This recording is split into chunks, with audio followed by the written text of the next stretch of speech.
Namo Dassa Bhagavato Arahato Samma Sambuddhassa. Namo Dassa Bhagavato Arahato Samma Sambuddhassa. Namo Dassa Bhagavato Arahato Samma Sambuddhassa. Hello everyone, good evening. So we are back again for the weekly Sunday Sutta readings, and again we will be going through the last few verses of the Dhammadāyāda Sutta, which means heirs in the Dhamma, found in the Majjima Nikaya.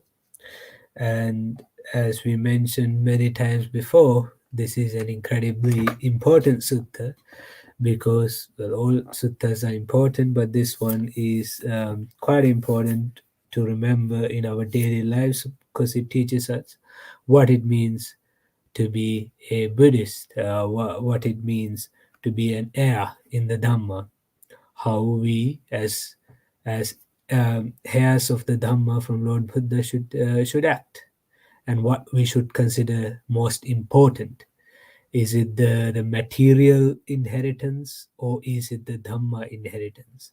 And one of these things will lead to the end of suffering. One of these things will make us better, even perfect, while the other one may not. Well, most likely, definitely will not, because if we are only attached to the material things, then we are likely to fall into a deep trap of greed, hatred, and delusion when the Dhamma is for the sake of escaping from greed, hatred, and delusion.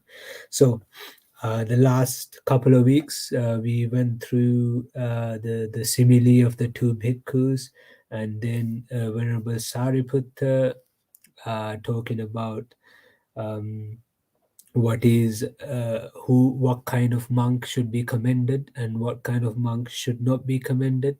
And we talked a little bit about personal responsibility, which is the entire Buddhist path is all about personal responsibility. It's about taking responsibility for oneself, for one's own well-being, and being a better person for everyone else as well, and not blaming others, or not looking for excuses in outside in the external, but rather looking deep within, and looking at how the mind works, and looking to see what is beneficial and what is not. And I mean, it's a whole path, and anyone who meditates will sort of come to understand the importance of looking at the internal world in relation to the external, and how much of a difference this causes in our lives, and how different it makes the world seem. So anyway, so where we stopped off was where Venerable Sariputta taught everyone how a disciple of the teacher would live secluded, training in seclusion. And as we explained before, seclusion means both the bodily seclusion, um, in terms of just sort of being away from all this mess, and not getting involved in in the messy things that people get involved in, such as these conflicts, these rivalries, these gossiping, and talking rubbish, and violence, and all these horrible things that people get up to, and also the chitta viveka, the seclusion of the mind, which is achieved through a samadhi, which is achieved through concentration, especially the jhanas, or even a level below it called the upachara samadhi, which is a state where the hindrances of sense desire, of ill will, of laziness, sleepiness, distraction, the vicikiccha, doubt, is stamped down. That's the seclusion of the mind.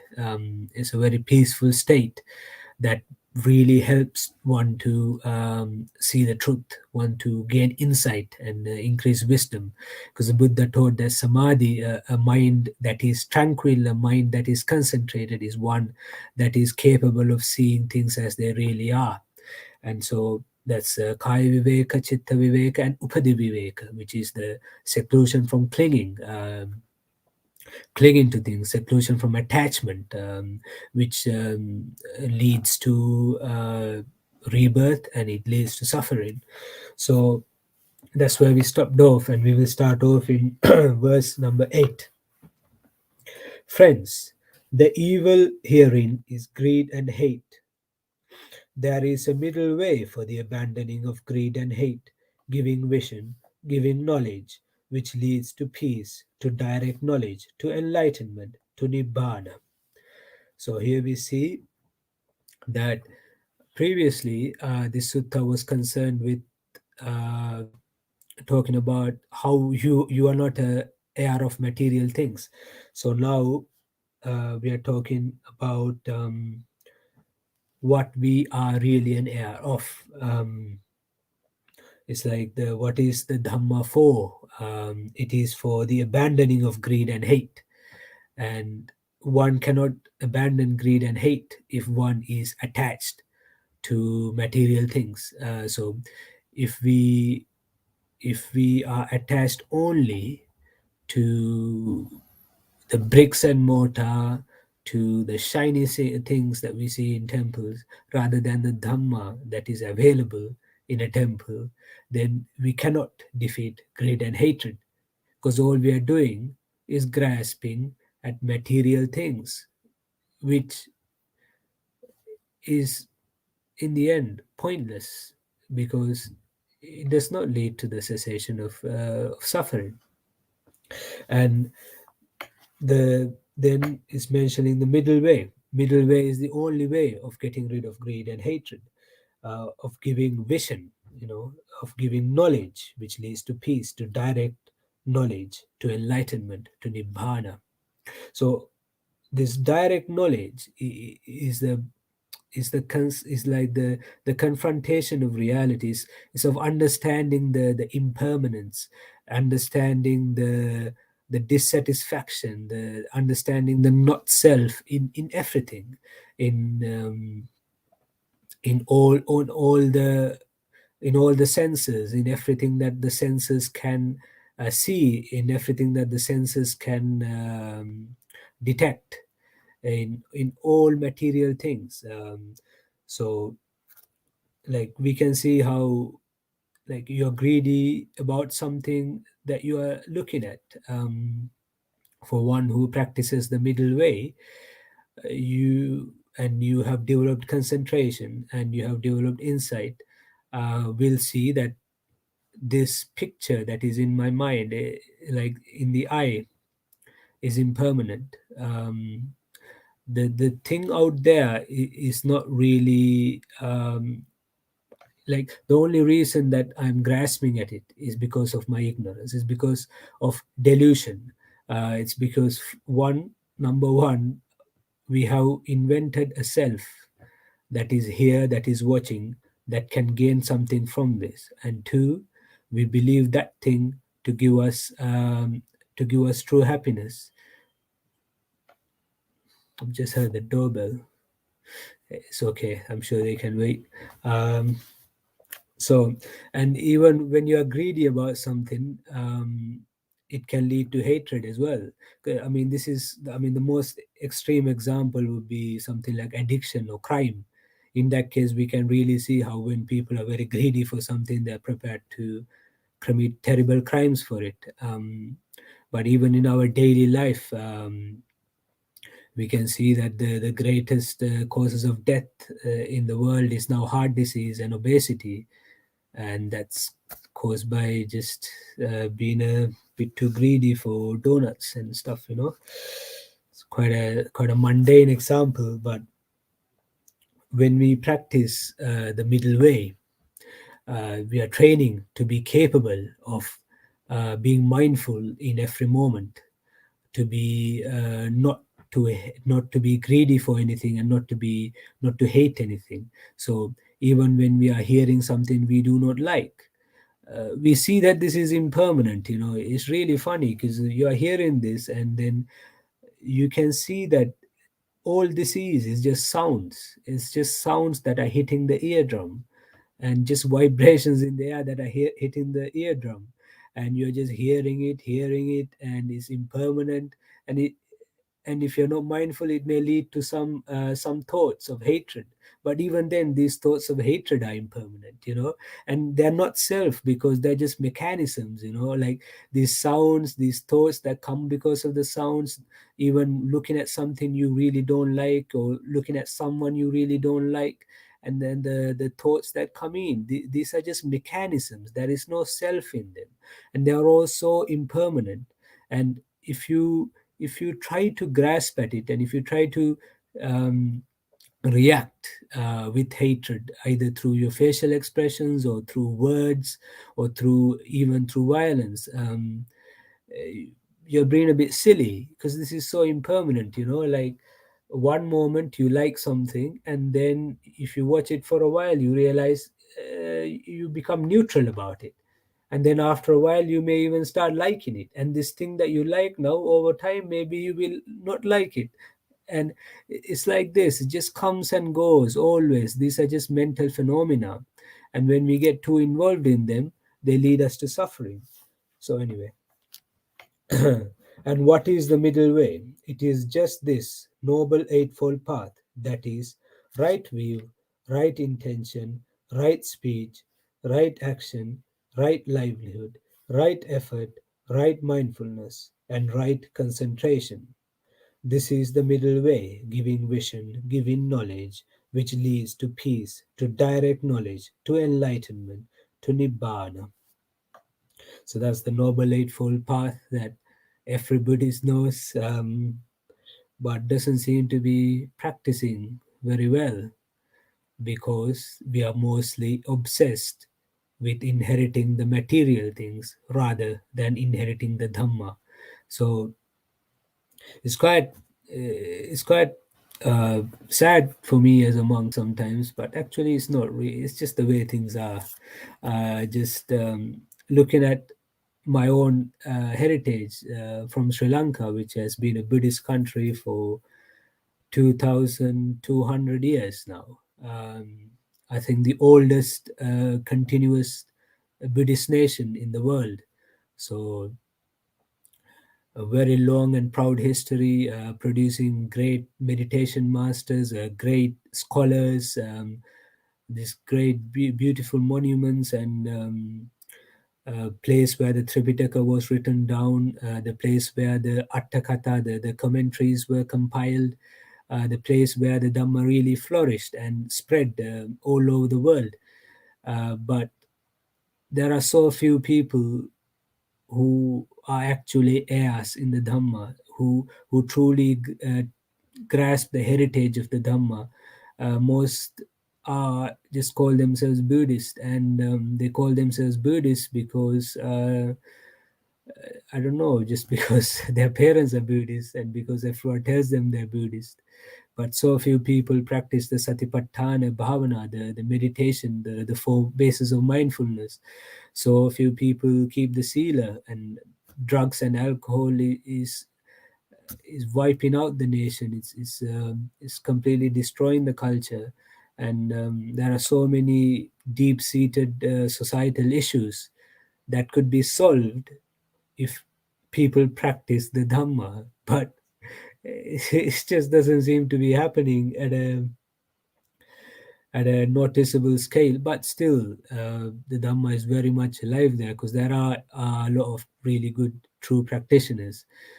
But most people are just obsessed with material things rather than the Dhamma. The evil herein is anger and resentment, contempt and insolence.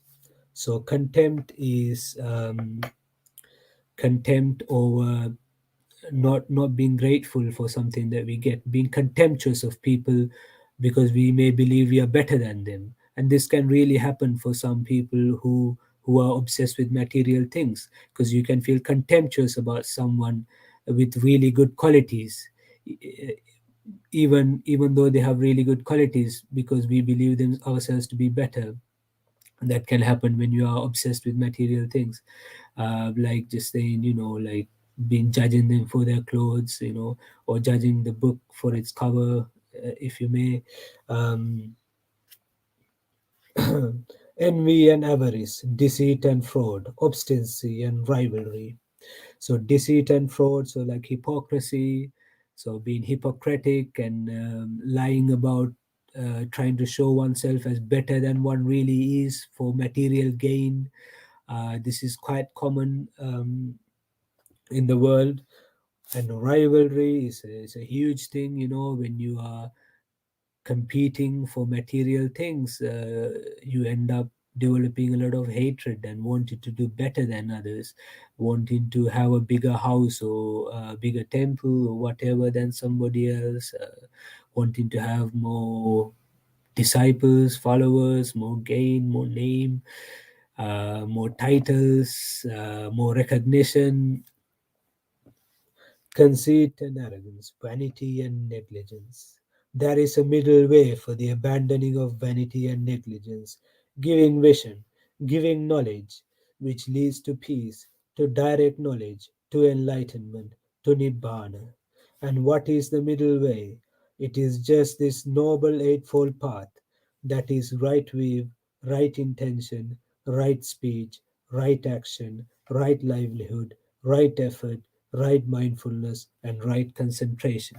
This is the middle way, giving vision, giving knowledge, which leads to peace, to direct knowledge, to enlightenment, to nibbana. So there we go. That's the clear message here. Follow the noble eightfold path. Be heirs in the Dhamma. Do not follow your greed and your hatred. Do not follow your envy, your avarice, your obstinacy, your rivalry and conceit and arrogance. Do not form arrogance over material things. Rather, follow what the Buddha said, and you can free yourselves from suffering from this endless cycle of samsara. And that can be only done through the practice of sila, the discipline, becoming disciplined, being committed to discipline, being committed to virtuous living, and by commitment to practicing samadhi, concentration, by being secluded from, by being away from all this silliness and not getting too caught up in it, and by practicing commitment towards insight, towards vipassana, towards the developing the satipatthana. That is our heritage as Buddhists, that is our heritage as disciples of the Buddha, and we need to use this heritage. It's the greatest gift that we got. And I'm talking here now to people who are born as Buddhists, and it seems to me that converts from other cultures and religions are capable of being better Buddhists, because they came into Buddhism because they see the value in it, or they see the value in meditation, they see the value in a disciplined and simple and kind life. But rather, to the people who are born, we take it for granted. We truly are heirs to material things, because we think Buddhism is just these nice temples we have in our villages and these monuments that we go and see in Anuradhapura, or I don't know, Chiang Mai, Ayutthaya, or in Pagan in Myanmar, rather than the Dhamma that is being taught in these temples, rather than the Tripitaka that we seem to be worshipping but never reading, rather than these suttas that we like to hear the chant of but have no idea what is being said. Um, and just using monks as a source of merit. So I'm not discouraging giving dana, which is brings a lot of merit, and it keeps the sangha alive, and it brings a lot of benefit, and it is the first step in our walk towards nibbana. But rather treating monks as sort of like an ATM machine for merit, like just here you go, take it, give me some merit, rather than listening to the monks and listening to the advice and the meditation instructions and the Dhamma knowledge that you can get from associating with monks. Um, because we really are, I keep saying this, just becoming heirs in material things, just not using this great noble heritage of the Dhamma to release ourselves, to help ourselves, to truly do good for this world, for our own suffering, for everyone around us, and this world as a whole. Just think about how much a nation that doesn't steal, that doesn't get involved in drugs and alcohol, that doesn't cause violence, how glorious that country would be, how beautiful that country would be. But right now it seems a bit naive and fantastical to even imagine Sri Lanka or Thailand or Myanmar being free from violence, being free from deceit and corruption, from being free from drugs and alcohol, because we are not listening to the Buddha, because we are just obsessed with the material things rather than the Dhamma, rather than practicing the Dhamma. And it's the way things are. But even as individuals, try to improve yourselves and try to improve the lives of everyone around you through the Dhamma, because that's what the Dhamma is for. It's for us to, it's for us to be released. It's for us to be free. It's not for us to be proud of calling ourselves Buddhists and saying every other religion is stupid, or arguing or debating with people who don't believe in us, or for looking down on others. It's for benefiting ourselves. So I really hope that you get the message of this sutta, and you all will be encouraged to learn about the Dhamma, to study the Dhamma, to practice Sila, to practice Samadhi Bhavana, to practice Panya Bhavana, to practice Vipassana, and Satipatthana, and study the Dhamma as well. And the reason I mentioned this before as well, the reason I really wanted to do this reading, even though I was told to do it, I thought it would be a good idea, and I really enjoy doing it, because I want to encourage people to read the suttas and not to just do it as a duty, but to learn how to enjoy it by um, looking at how what every word means, and maybe doing some more research, listening to some other monks. There is a lot of brilliant monks who teach in Sinhalese, who teach in Thai, who teach in English on YouTube, that talk about these suttas, that you'll be encouraged to go and see these videos as well. And you can think for yourselves. And also you can read the Attakatha, you can read the commentaries. There is a really good there's a really good commentary on this one sutta written by Venerable Mahasi Sayadaw that helped me really understand this sutta. And you can find it for free online, and I will post it on the YouTube comments, because I can't access Facebook. And you can read that. So do some more research, and practice the Dhamma, and not just be obsessed with the material things. So at the end, this is what the Venerable Sariputta said. The bhikkhus were satisfied and delighted in the Venerable Sariputta's words, as they well should be. I know I am very satisfied and pleased and delighted in these words, and I hope you are too. And I hope you all will listen to the teachings of the sutta. So that's the end. Next week we'll be starting with a sutta called the Bhaya Bhairava Sutta, called Fear and Death, Fear and Dread. It's a really cool sutta, and quite inspiring. It's about the Lord Buddha before, well, when he wasn't the Lord Buddha, he was a bodhisattva, and he was residing in a forest, and he came across fear and how we overcame it. And this is something that's very relevant to our practice, because we are conditioned to fear so much. The world is full of fear and dread. um, if we feel it a lot, some people nowadays, they develop anxiety, um, which is fear and dread, or sometimes is irrational, sometimes is rational, but fear and dread is part of human life, and the Buddha gave some very clear teachings on how to overcome it, and we will be looking into that next week. So in the meantime, I hope you all enjoy your practice in the Dhamma. And we won't be online for the chanting and meditation because Prajan Sujan is not here, and it will just be me. And I don't know how to work that technology. So thank you very much for listening, and see you next week. Sadhu.